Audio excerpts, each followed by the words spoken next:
Spox are a leading UK and now global company providing custom brand kits, whether that is clothing or socks. They are with you every single step of the way by bringing your idea to light. They exclusively work with fitness communities, business communities in the UK and worldwide. To check out everything that they do, head over to www.spox.uk.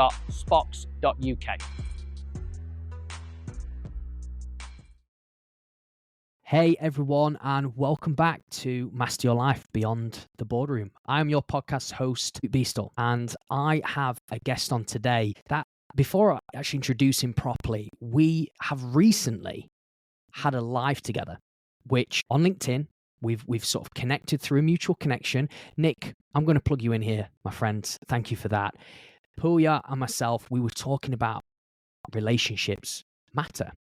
Obviously, I'm more from a fitness background, but Puya is more from a relationship background. He is a relationship coach. His business is based in London. It is remote. We've connected again via online, and here we are today recording an online episode. He has become the coach that he needed at a critical stage in his life 12 years ago. And we're going to dig deep into this, guys, because I think we dismiss how powerful relationships are with our family members, dogs or cats, whoever it may be. Without further ado, we've got the guy who is the expert in this. So, Puya, I just want to introduce you first and foremost to our show. Absolutely. Thank you, Luke. That was good. That was a very accurate introduction. Yes, I'm the relationship coach that people go to with all kinds of problems. So, as an example, if you're experiencing frustration in your relationship because you're having the same argument over and over again, they come to me for when they're lacking intimacy, for example, or they're just really frustrated when their partner's behavior doesn't make any sense to them, or their own behavior doesn't make sense to them, and they just want clarity. So they want to go from a relationship that's a source of their stress and struggle and confusion to one that actually feels good, and it can be a source of energy for them. So they can draw that so that they can then use that energy in other areas of their life. Yeah, I like that. So I just want to sort of ask this question. It's just come to my mind as you've just started sharing that. Obviously, you know your sort of value and your worth. Obviously, you've been through a transformation yourself, which we're going to delve into your story. But just for somebody sort of tuning into this episode now, what is the difference between if someone was struggling with their relationship or marriage or family, going to therapy in comparison to having somebody like yourself as a coach? What is the distinction? I love that you asked this. And the reason for that is that I went through therapy. So you mentioned the fact that 12 years ago, I was going through a crisis myself. Career-wise, I was doing well. I was working in an investment bank. I had just gotten married. My first daughter was born. And I felt totally empty. And I was really one of the darkest periods of my life, because I felt misunderstood. I didn't understand what's going on with me. I didn't understand why I couldn't connect with my wife. This had an impact on my relationship. I almost got a divorce. And obviously it had an impact on my health and also my career. So what happened was because I come from a broken family myself, my parents split up, and I know the pain of not have that unit, that secure family unit.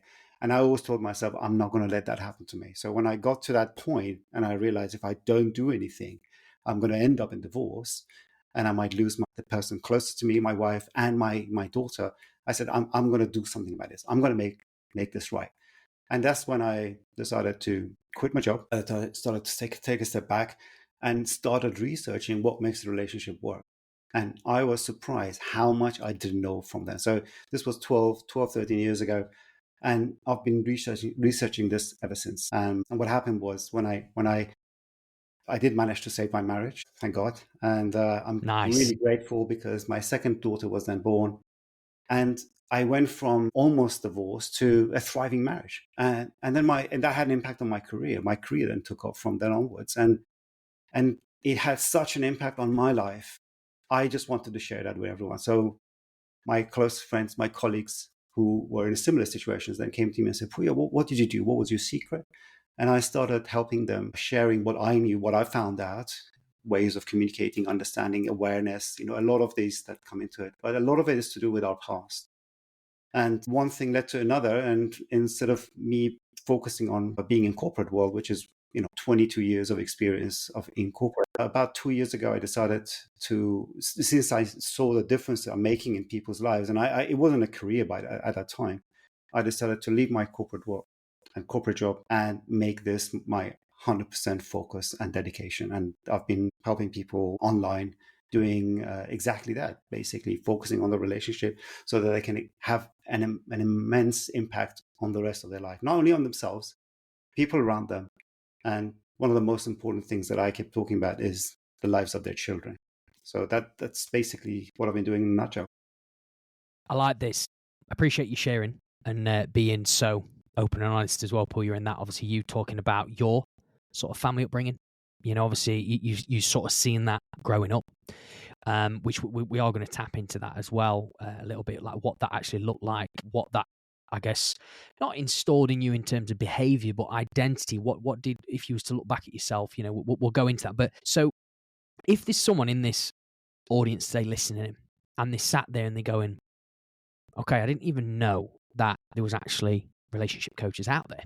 Right. I just always thought it was therapy, but they're not wanting to open up. Maybe they feel a bit embarrassed. Maybe they feel a little bit like, maybe they can't help me. I've just got to accept I am where I am and that's it. What would you, because you've been through this, right? You obviously help people through it as well. What would you say would be the best first step for them to action, to start their journey to maybe saving the marriage or to rekindle the marriage or the relationships with their partner, for example? So first, I noticed that I didn't fully answer your first question. So let me go back. Yeah.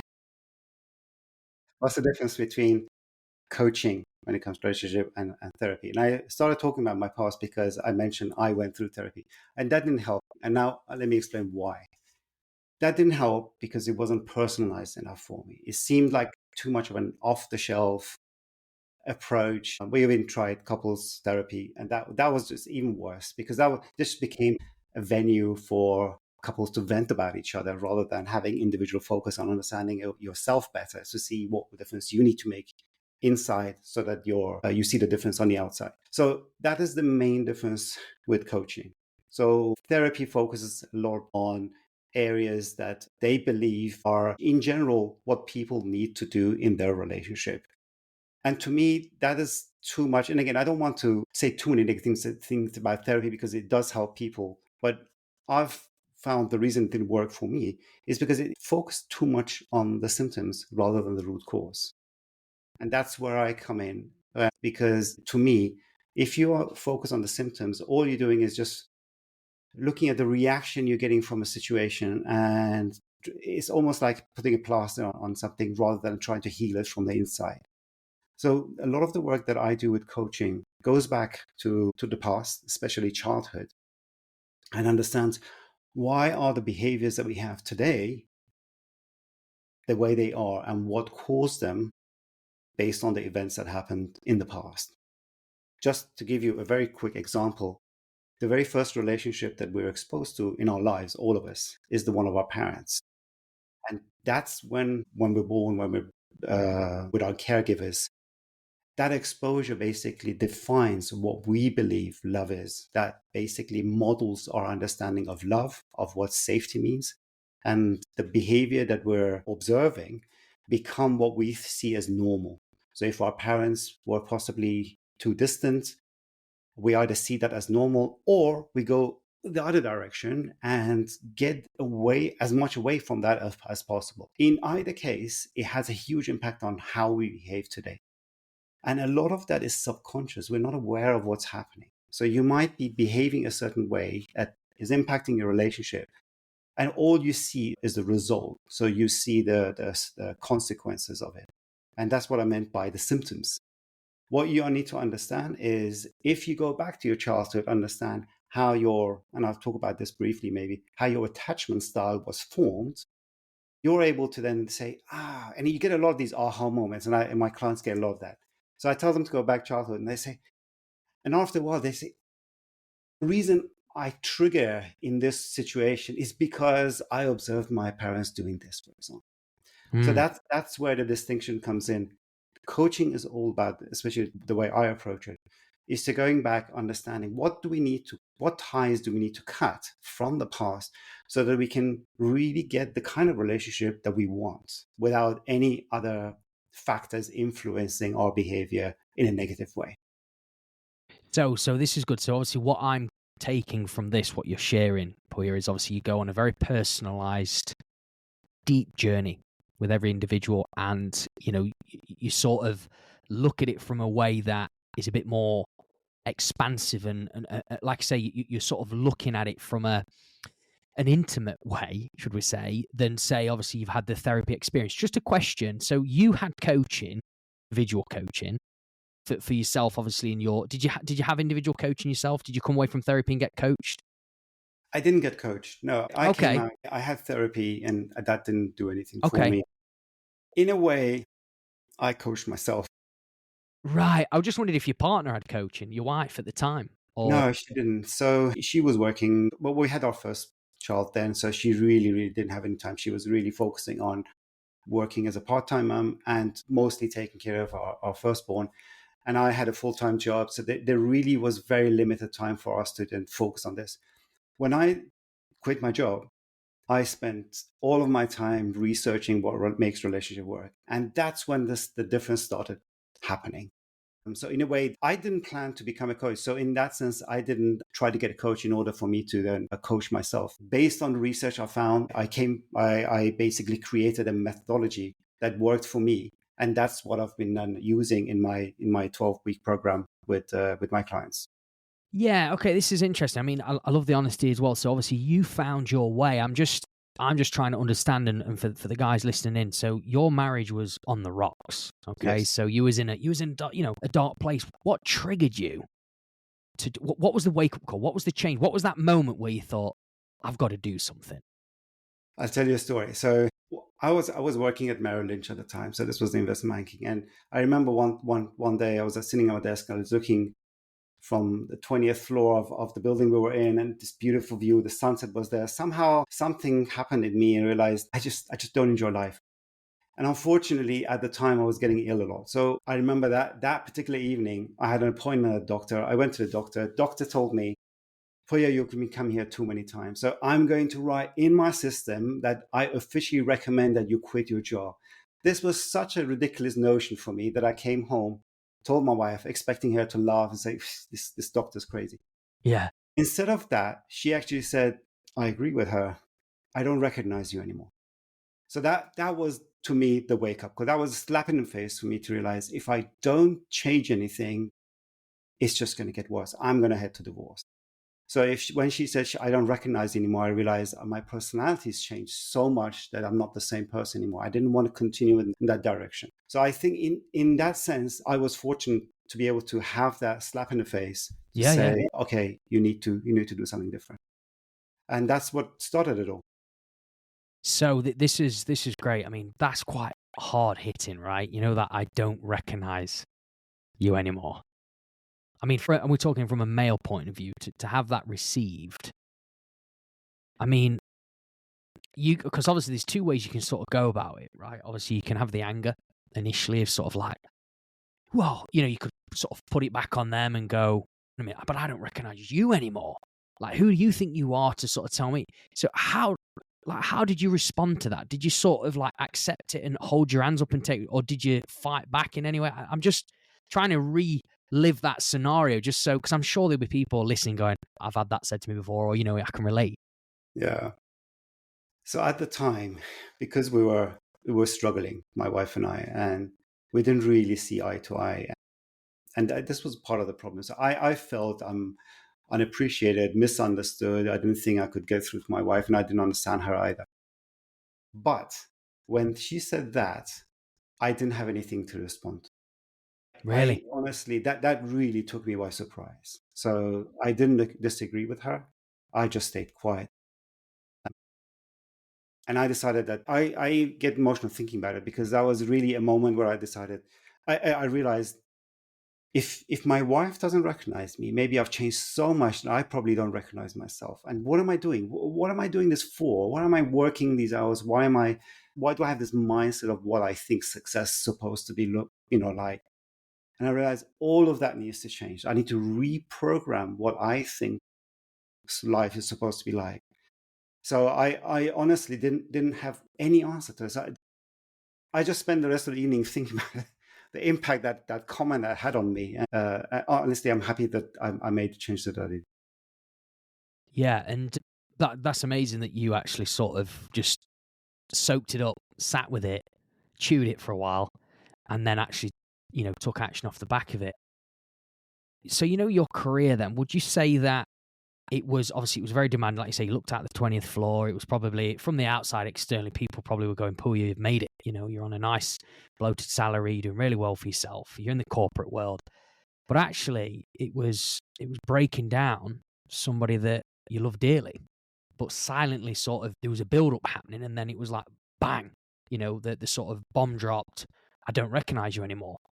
With the career that you were sort of committing all this time to and not probably seeing it at the time, that your relationship was starting to distance or disconnect, what was you doing all those hours for? What was you sort of, if you think about the career, what was it all for? I love the fact that you asked this, because that was the general consensus with the people that I worked with. That was the mindset. People even had breakups, and they wanted, and they showed it as if they're wearing it as a badge of honor, because in their mind, and I think this is a misconception that a lot of people have. I myself had it at the time. They thought, in order for us to do well in our professional life, some personal life sacrifice needs to be made. And when that's made, then they say, oh, look, I made it because I sacrificed this and this and that. As if this is some kind of price to pay for winning. Gosh. And I observed that, and I thought, okay, I don't want to be left behind. I don't want to, and I want to make sure that people know I'm really committed to this. What I lost sight of was, what am I doing all of this for anyway?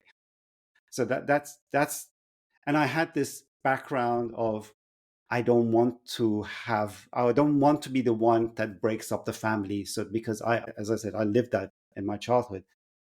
So that, I guess, was the element of the area where I really wanted to prevent that life. And even though I observed it, I didn't want to go down this path.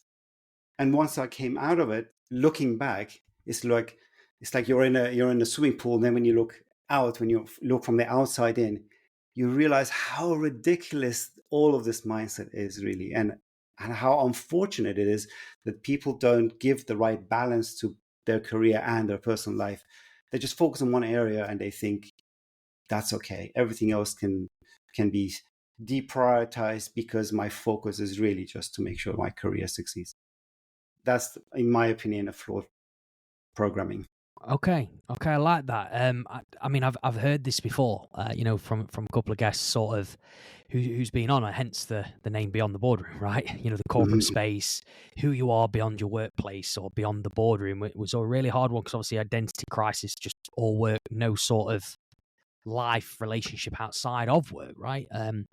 So if you look at that upon sort of like, because I like that sort of bit where you say outside, sort of looking outside the pool in, like we talk about in business, right? You work in the business, you're with yourself, or you work on the business or work out the business. Obviously, this is the on-port, the helicopter's view. What, if you look at Puya back in that sort of corporate world, and when your relationship was sort of on the rocks, what would you say your typical behavior was like, and your traits as a person? Did you lose yourself? Or, I know you said they don't recognize you, but can you look at yourself and go, that's what I used to be like, and I know this is what I'm like now? Yes. So I had no, let's say, I didn't have any idea of what it meant for me to look at myself. I was just observing everyone else. So Okay. what I mean by that is, if there was a problem, it was never me. It was because of something else that happened somewhere else. So and that I translated that into my relationship. So when I came home and my wife was complaining because it was really late, we never got to spend any time together, I thought of the way I was seeing it is her not appreciating all the effort that I'm putting into our life. I'm a great earner. I'm making so much money, and why can't she see that? Why can't she appreciate that? What I couldn't see is, and I can talk about this, is that I wasn't meeting her needs. There was absolutely no connection, or the connection was broken. And this was the kind of person I had become. I had become, in a way, making excuses for my behavior, not realizing that there needs to be a change, not realizing that I have to put other people's emotions, feelings, and mindsets into consideration. Everything was happening because it was supposed to happen this way to me. Obviously, I mean, if anyone, like you said, if anyone looked at my life, it was picture perfect. But it clearly wasn't, because it wasn't aligned with what I initially wanted my life to be like. It just became that way because of the kind of exposure that I had with the people I was around and what was demanded of me. Does that answer your question? Yeah, it does. It's quite an open, vulnerable share, that actually. I think so many people will relate to that, especially the comparing part.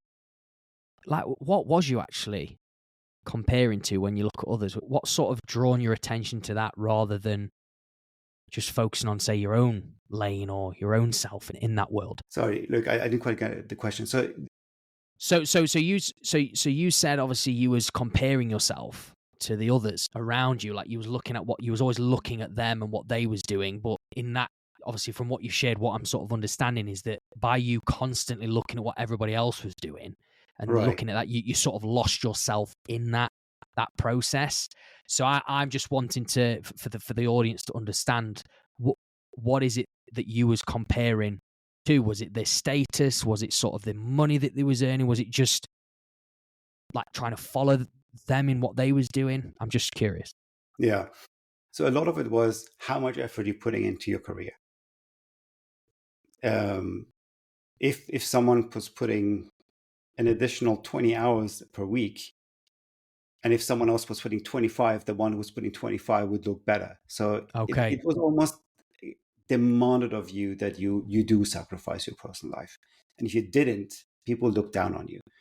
And if there's a group of people having this mindset, doing the same thing, putting their late hours in, and if one person doesn't, they're definitely the odd one out. So if you don't want to fall behind, you have to play the game. And that's what I had to do, because I had put in an X number of years in my career, and this was going well, and I didn't want to feel as if I'm losing out now. Wow. So the more hours you put in, did you get more money for that, or was it just a thing that people, you know what I mean? It's sort of. No, we didn't get paid for overtime, but I witnessed people being fired for not putting those hours. So it was an unspoken agreement. No way. That it's just part of the job. Okay, so you was contracted to hours to do each week, but it was a bit of a, I don't want to say blackmail, but if you weren't even, let's say you was contracted 38 and a half hours, and let's say most people in your circle who you was comparing to was, say, doing 45, as an example. All right, more like 60, 70. Okay, 60, 70. Okay, right. Love that. Okay, so 60, 70. So only getting paid, even if it was six figures, whatever, they was getting paid for those hours. That if you didn't keep in and around that number like everybody else, you're going to be the one to probably lose your job. Exactly, because you don't come across as dedicated enough to the job for you to be able to withstand the difficulties and the difficulties. That's baffling. It is insane when you think about it. When you think of it, yeah. Even looking back. And when I'm talking about just putting the hours, didn't necessarily mean just being in the office. So if there was a drinks or an evening with friends and colleagues at work, and other clients maybe might have joined, you were expected to join. So you had to prioritize all of these work-related activities over your personal life, because it's just required. And if you didn't, you were missing. Puya's not there. You missed out on what was happening last night. We had such a great night with this and this client. It was just that expectation. No one actually said you must be there, otherwise you lose your job. But it was understood. Yeah. Oh yeah. It was that voice that was inside your head that was saying, you must be there, otherwise you'll miss out, or you won't be part of the chat the next day because everybody's talking about it, and you sort of, in a way, got off early, but you didn't. You sort of, they're the hours you get paid for, but you just decided to leave a couple of hours early. That's mental. And the thing is, right, is your wife's at home, and you had your daughter at that time as well. Right. So the Yes. sacrifice was you missing quality time of your daughter growing up and Yeah. that connection with your wife. Yes. By the first year of my daughter, I don't think I was really that present, unfortunately. Really? Um, See, appreciate that. I appreciate that honesty. I mean, there probably is people here as well that will say I feel that way as well. Just looking back on that, how does it make you feel?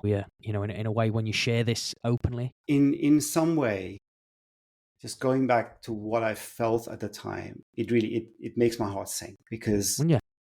it was not a nice time. And when I think back and I realize the reason I was in such a pit of emotional despair was because this wasn't really what I wanted. Even though I was playing the game, this wasn't really at the core aligned with my values. And I think this was what was making me sick. Right. And when I noticed that and I made a change, I started healing. And I really started to appreciate what I already have around me, that to me is real success, and what I almost went without. So I mentioned that my second daughter was born afterwards, after I went through this healing process and got my family secured and saved my marriage. Every time we go on holiday and I have pictures, and both of my daughters that were there, I particularly enjoy it because it's just a confirmation of what I almost went without. It's like a sliding doors moment where you're living. It's almost as if I'm living a dream and I could wake up at any moment. But it's the life that I have right now. So I'm really grateful, especially for my second daughter, not in any way that I'm favoritizing, because she was only born because I made the changes and I actually saved the marriage. So, and that's the kind of reality I have created for the people who come to me and work with me, because that's, to me, a lot more valuable than X number of euros, dollars, pounds in your bank account. Yeah, I think that last bit there is probably what I could feel from you, just sort of coming out the other side now and being able to look on and reflect that you sort of got sucked into this world that is deemed as the life that probably most people would probably bite your hand off for. My gosh, you've got great views from your office, you're suited and booted, you're earning great money, and, you're going out for drinks, so you're showing, oh, this is great, I've got all drinks paid for, whatever it may be, all the sort of blows and whistles. But actually, the real hard stuff behind doors that most people probably, unless they're in it, is that, everything at home, like life, people that depend on you, like your wife will depend on you for emotional connection, for a space to just vent. Your daughter at the time would have just wanted to cuddle, and all those things. I mean, obviously it's been a moment in your life that's shifted you so much. But a lot of people, I think this is really great that we're talking about this, because a lot of people might be even in this place right now, and it's just a bit of a checkpoint, a bit of like hold on a minute, you can change this in any given moment. So for you, if you was to summarize like your sort of like your marriage becoming light again, like kicking back on, what would you say was the biggest catalyst for that? What was the change that you can summarize that helped it come back on track for you and your wife? Understanding myself better. And I Okay. think that is something that I work with people that come to my program. I needed to, and this is where I started making real change.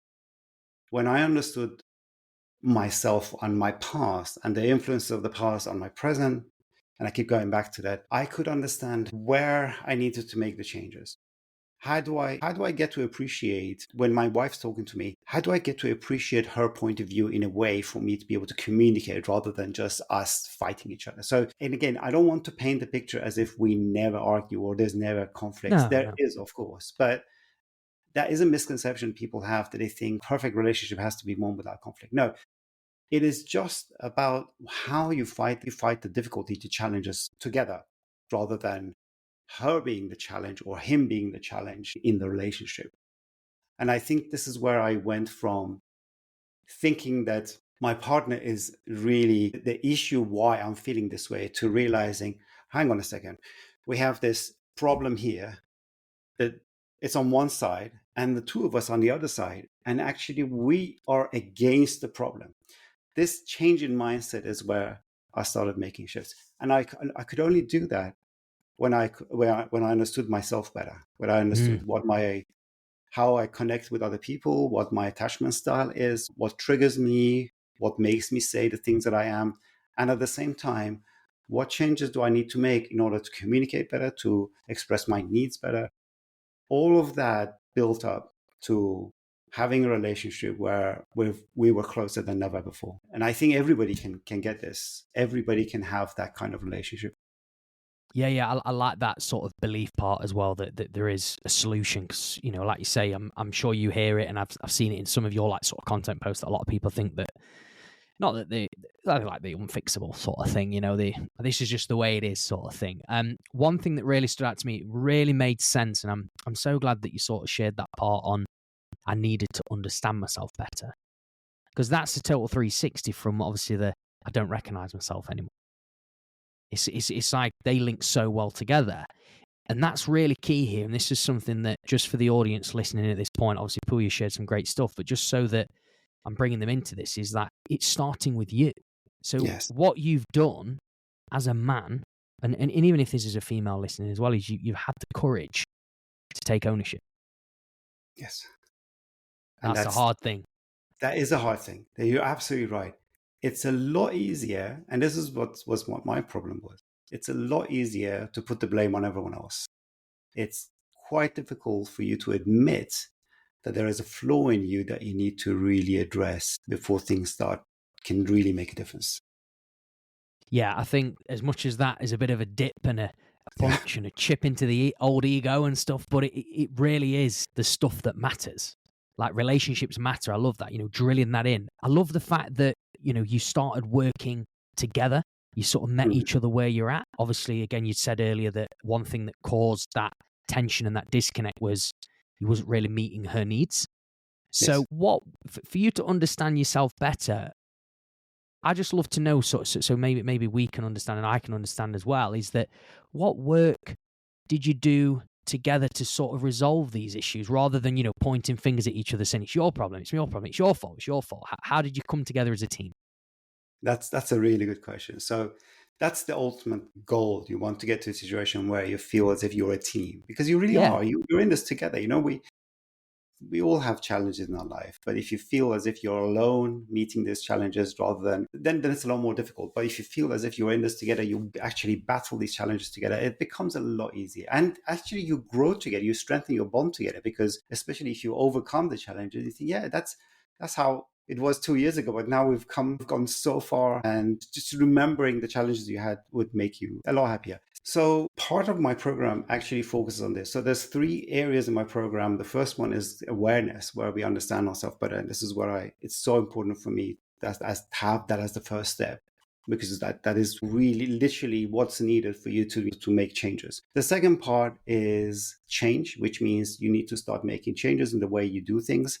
And the last part is embodiment. So these awareness, change, and embodiment are the 3 phases of my program. And in that awareness phase is where you need to map out your relationship and understand what's happening. Actually, where are you? What are your strengths? What are your weaknesses? What are the challenges? What do we need to do? And also understand your triggers, your behavior changes. Once you do that, once you pass that stage and you map out a relationship, in a way, you're not reacting to situations anymore, but you're observing them and then learning from them. So, for example, if you end up arguing about the same stupid thing, like, I don't know, why did you leave the dishes next to the dishwasher and rather than in the dishwasher? I'm just making mundane problems that people normally have with. Or why didn't you hang the foot towel after you took a shower? You realize the argument or your frustration isn't about those mundane things. You take the layers off your arguments and you realize that there are 3 basic core needs that we all have. And every single problem boils down to one of these needs not being met. So you do, in a way, some kind of translation of your problems. And when you understand that, every time a problem comes, you look at it in a different way. You look at it from a new perspective. You realize, oh, hang on a second. So this isn't actually about the fact that I'm spending too much time on my phone. It's not about screen time, but it's about the lack of connection, the fact that maybe my wife misses me, or I'm, I'm missing some intimacy. You understand what the actual issue is. Once you get good at this, then that's where you realize that the problems are only there for the two of you to tackle together, and they're definitely possible to eliminate. So when with that mindset, you can get rid of any problem in a relationship. And again, like I said, you end up growing together. So every single time you actually get closer, and you get to enjoy it. It is a lot of fun. And, every time I talk about relationship stuff, everyone says, "Oh my God, it sounds like so much work." It's really not. It can really become very enjoyable to go through that process. Yeah, I like that. I like the fact that there's enjoyment involved. Obviously, a lot of people facing truths, problems, probably are easy to avoid, I guess. No, I don't want to tackle that. Obviously, you've come together as a team. So I just love to know, what did you learn about each other going through that process? Well, we learned that at the beginning, every relationship, including ours, has a foundation.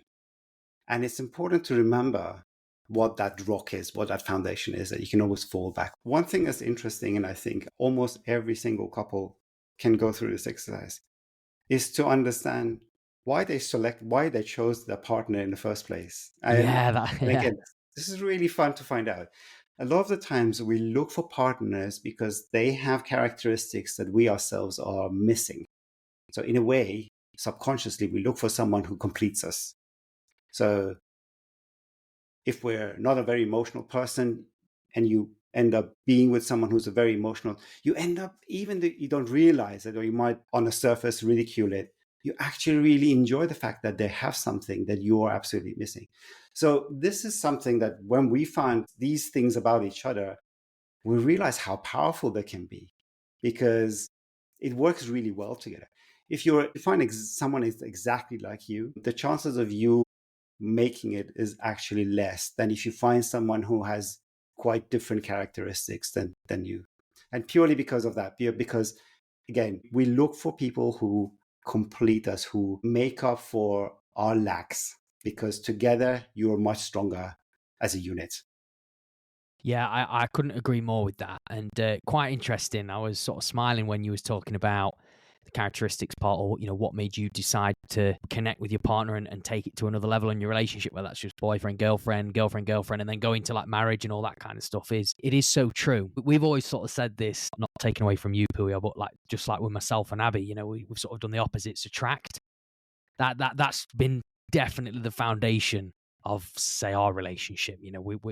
I know myself, just what you said about the less probability of it working out if you're sort of same in so many ways. I know for a fact, if I was with a girl similar to myself in terms of traits, characteristics, and value, all my days, I know. it could be a Absolutely. short-term kick, but Right. long-term, not a chance. Exactly. And I think that's a part of the fun to find out. So once you realize, okay, this is the foundation we have, these are the reasons we got together in the first place, you really can use that to your benefit. You use that as your rock. Every time you have an argument, you fall back on that rock. You realize deep down what you actually want is for you to stay together. And that can be really powerful, because a lot of people say, okay, well, what if you're in a relationship after 15 years and you're not sure whether you should stay or not? And there's actually a process you can go through for you to realize if it's worth making the effort to stay, or if it's really not going to work and you should exit. Yeah, brilliant. And what's one thing that you're proud of, Puya, sorry, in this relationship that you've managed to save? What are you proud about? I'd say, apart from the fact that I am proud of the fact that I've put the effort in to make this work, Yes. that's changed me a lot. I feel like I've grown with this process a lot more than I have in the past. But I'm proud because I believe by being a good partner, I'm actually being a very good father, because I've Nice. become the role model of what I believe I want my daughters to look for in a part of themselves. And there's no better way to do that than being that example yourself. This is really good because, and I love that, by the way. Thank you for sharing it. Like, really, you're giving back to yourself or you're serving yourself so you can serve others, so that they look at you, like I say, as that figure, that role model. I like the point of, there's some good sort of synergy here from when you said, again, very early on in the episode, about you really want to help people that have, not gone through exactly the same thing as you, but, what you needed the most at that critical time in your relationship. Now it's like you've now become the leader and the role model, and going, I actually now want to be able to continue to lead the way and show my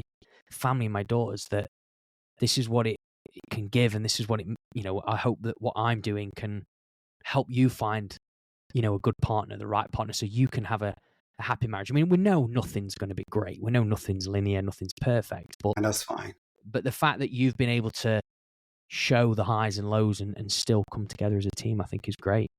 Yeah. And this goes back to the point I made about our childhood. So the influence that I'm having on my children by being the kind of partner that I believe I should be with my wife, teaches my daughter a certain set of values that then they look for in their own relationship that guarantees the best rate of success for themselves. And this is why I say relationship matters, because the impact is not just on us, but also the people close to us, and our kids and their kids. And, it's intergenerational. The impact you can have is absolutely enormous. And I've seen, going back to that environment that I was in investment banking, I've had guys that have had all the money they could ever want, but they were absolutely destroyed after their family broke up because they couldn't see their daughter anymore, or they didn't have that safe place, that sanctuary. Yeah. And that totally destroyed their life. And that has obviously an impact on your health and on your career. So again, I go back to that relationships matter. They really do. Yeah, and I agree. And I think there's a lot to this as well. Obviously, like I say, you've obviously got experience in this. I'd love to ask you now, as I'm putting you in the expert seat, right? In your own opinion and from your experience of coaching and relationship coaching specifically, what do you believe makes a great relationship? What makes a great relationship is being able to be for your partner what you want your partner to be for you. So in a way, to understand that this is not a one person thing. You're part of a team. You need to work together. And what you're creating in a relationship is actually a feedback loop. So you put in effort in a relationship, your partner then, because of that, responds back, and then you keep giving. And this is how you can build a relationship that constantly grows. So it's very important not to think that this is just me. What am I getting out of this? But think, what am I giving into this for it to create that environment that I'm trying to create? And that automatically then comes back to you in a way that you wouldn't even imagine. And then you end up creating something that is so secure, so strong, and so fulfilling and fun and exciting that you would have never imagined that you could even have it. I actually have guys coming to me say, I came to you, Puya, because I was just so tired of the arguments and I wanted those to stop. But what we ended up with is a relationship that we never could imagine possible. That's worth putting the effort in. Yeah, definitely. I think what I just loved, what you sort of shared there, is the feedback loop. I thought that was great. But actually the sort of mindset of, can we shift it from rather than what am I getting from this relationship to what am I giving to this relationship? That's great. I think that definitely hits with me. Because like you say, is in order to thrive or in order to work through problems, issues, which every relationship's going to have, I mean, even I have this, with Abby, and obviously I'm sure you still have the odd one or two every so often with your wife, is you have to give something to it, an input, like being honesty or accepting something or taking responsibility, and it be coming together as like you say, that bond, that unit. Yeah. Yeah. And it does, you need to put in some effort in. It does need some maintenance, but that's okay. We actually maintain everything else that matters in our life. Even our car, we maintain our car, we maintain our business, we maintain our health. So why not our relationship, right? Yeah. Yes. I like that. I do analogies myself. I thought that was actually really well put. I want to ask you this question. I want to put you again in the expert seat. Why do you think, or what is the main reason, maybe this is going to be framed better, what do you think the main reason the relationships fail? or marriages? Because we haven't been educated. We haven't had the right education. So because of that, we're lacking the tools to know what to do, even the basics. Just to give you an example, and I'm sure most of your listeners are in the same place, where we've gone to university, we've had some kind of education before we started our career. So there's just to have that entry point in our career, years of education, to have that initial. But when it comes to marriage, we just jump right in, right? Where is our education from? How do we learn what to do in our relationship? We don't. So we learn from first our parents, because that's the first relationship that we're exposed to. Then it's just trial and error. We learn from previous relationships or other people that we observe. And most of these people themselves need education. We haven't had the right education. This sort of stuff needs to be taught in school. Probably more useful than geography and history and even mathematics, I would say. This stuff teaches you how to make a connection with someone, what to do in a situation where you're struggling, how to express yourself in a way that makes sense. All of this stuff is the basics. And the reasons relationships fail, relationships overall, is because the knowledge is missing and people have the wrong mindset. People give up. They think, it's okay. A lot of people get divorced. It's just how it is. Or, in my case, when it came to, the work environment I was in, they even think it's necessary. It's required in order for me to succeed. So there's a lot of wrong mindset we have about relationships. Failed relationship is a way of succeeding, sacrificing. Crazy. That to me, yeah. But I agree. I think it's like just the life skill element, or should we say going away from the, obviously I suppose you're in education, then going out into the real world. There's such a massive gap, and we're not taught those elements, like you say, the education, and then obviously real. Well, not I say real, but like maybe like role play scenarios of certain things, because I'm sure, there's that elements in coaching. I mean, I know for myself, I might play out a scenario and, you're sort of trying to give people an awareness and understanding if that was to happen, right? But obviously, like you say, in this case, you're finding people, and obviously maybe you've been through this yourself, is that not failing at the first hurdle, but giving up at the first hurdle. The first bit of resistance, it's like run away or see you later or this is not for me. Bye. And let me give you some statistics, Luke. So people who come from divorced parents are 50% more likely to get divorced themselves. Why? Because that's what we learn. We see those dynamics, you think that's okay. So you don't put the effort in yourself. Mindset on how you approach something, how much effort you put in it, is a lot to do with what you learn is okay to have as a threshold for before you give up. Okay. So, brilliant. Your parents, did you say they separated? They did. Okay, so you was on the other side of the 50% because you managed to. So what did you do differently? That's where I almost fell into this 50% statistic. So I just decided that I'm not going to give up. I said, I'm going to make this work because this matters to me. Nice. I see that there's something else that I can get out of putting the effort in. I didn't want to become one of those statistics. The statistics are crazy. Everyone knows the rate of divorce is around 50%. But that's for the first marriage. What do you think the rate is for the second marriage? Higher or lower? The rate of divorce? Lower? Higher. Really? It's 70% for a No second way. marriage. And the third marriage is 80%. This It gets shows. higher each time. Wow. I know, right? You think you that's You'd what the learn. mistakes do. Yeah. Exactly. And that's what people think. They think, oh, it's his fault or her fault. This one is going to be it. I'm going to go into this one and I'm going to make this one work.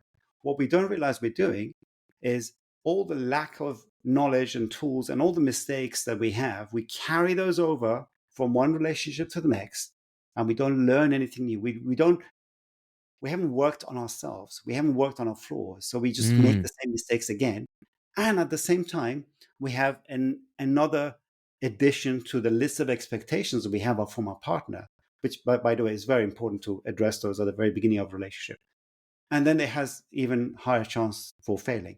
So what we should really do, even if we want to leave one relationship, go to the next, is, again, go and see an expert, speak to someone who has done this work and understand what can you eliminate in terms of mistakes so that you give yourself the best chance of survival, give your relationship rather the best chance of survival um, right from the start.